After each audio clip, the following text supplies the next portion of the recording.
Good morning, YouTube, and welcome to the Reptile Barn. We are so sorry we have not been regular with videos. We are in a crazy point of the summer. It's the fishing season here in Alaska, and we're about to go on our fifth fishing trip of the last month. It's been wild, but we have a clutch of snake eggs to pull today.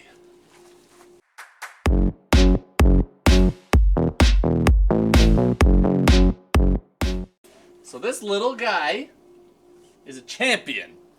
He is a pastel yellow belly banana clown. Got him from Garrick DeMeyer, okay? Royal Constrictor Designs. Awesome dude, awesome snakes. Great guy to work with, and we got this guy from him. He's not that big, but he's been breeding like crazy this year.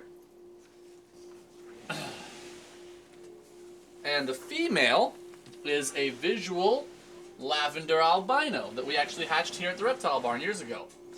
This is only her, is this her first clutch for us ever? I think it is. And here she is. So these will all be guaranteed double het lavender clowns. And they are also possibly going to be some combination of banana, yellow belly, and pastel. And I haven't counted or anything yet, but I'm gonna make sure all the eggs are out of her. It is always mind-blowing to see how empty they are after laying. Perfect clutch, 7 eggs. Carefully feel her little belly. Make sure she is finished. Yep, she's good. So as usual, oop. Sorry guys, it is nighttime. I'm gonna go give her a quick bath, but we'll be back here in about 1 second. Alright, sorry about the darkness guys, but it is nighttime and the snakes need a regular photo period. Our son Gavin actually was just asking why did we give her a bath of soap. So for those of you just tuning into our channel and haven't maybe seen this before, the females are very instinctual in how they take care of their eggs. As you saw, she was completely wrapped around her pile of eggs, and they will stay like that 99% of the time. In the wild or even in captivity if you allow them to do so. They want to keep the eggs at exactly the right temperature and exactly the right humidity. They will only uncoil if they need to let out a little bit of moisture or a little bit of heat, or if they just have to get a drink or something like that. But they will pretty much stay wrapped on their pile of eggs until they hatch. So we're talking 56, 57, 58 days after they've already gone a couple months without eating. So in captivity, in order to save them that time without eating, we take them off their eggs, we artificially incubate the eggs, we have a separate tub that's washed out that doesn't have any smell of eggs whatsoever. We also wash the female's body with soap so that she doesn't smell like eggs anymore, and you can generally kind of trick them into thinking that their eggs already hatched so that they'll start eating again. It's just a little way to help them recover that weight and the loss of all those fat reserves and nutrients in their body a little bit faster. It's not necessary, but I feel that it is very helpful.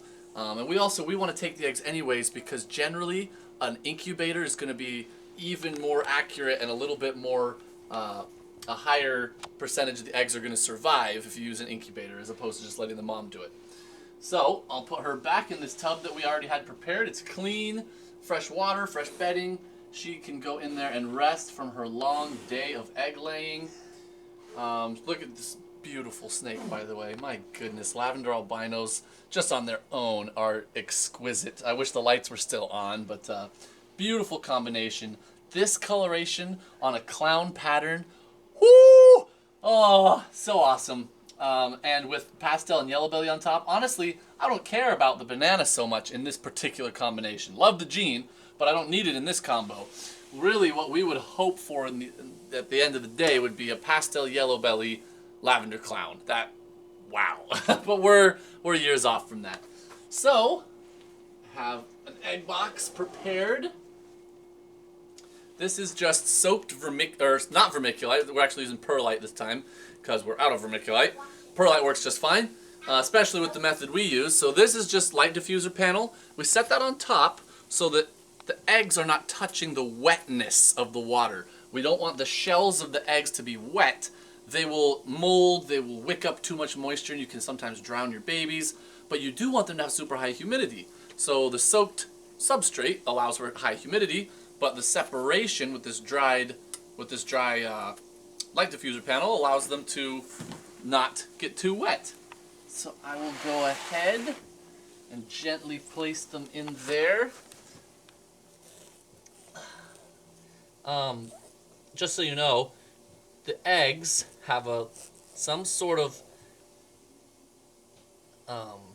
chemical or something on their shell that, when it dries, is sticky, so that it's easier for the mom to keep them all in their little perfect pile. Just a cool thing that is completely natural for them to stick together that way. There's not something wrong with them. And there we go, 7 beautiful eggs. I'm going to candle these real quick. Yeah, I am thrilled. Wow, what a clutch. We've been anticipating this for a while, pretty much ever since we bought that male. As soon as he reached a good size where we were comfortable breeding him, we started throwing him in there with her. They locked, and it was just all perfect. This is why we do this. The only thing better than getting eggs is when the eggs hatch. So here in about a month and a half to 2 months, you will see some babies pop out. They won't be that spectacular because they're carrying the genes that are gonna, in the next generation, make unbelievably awesome babies. But anyway, thank you guys so much for watching.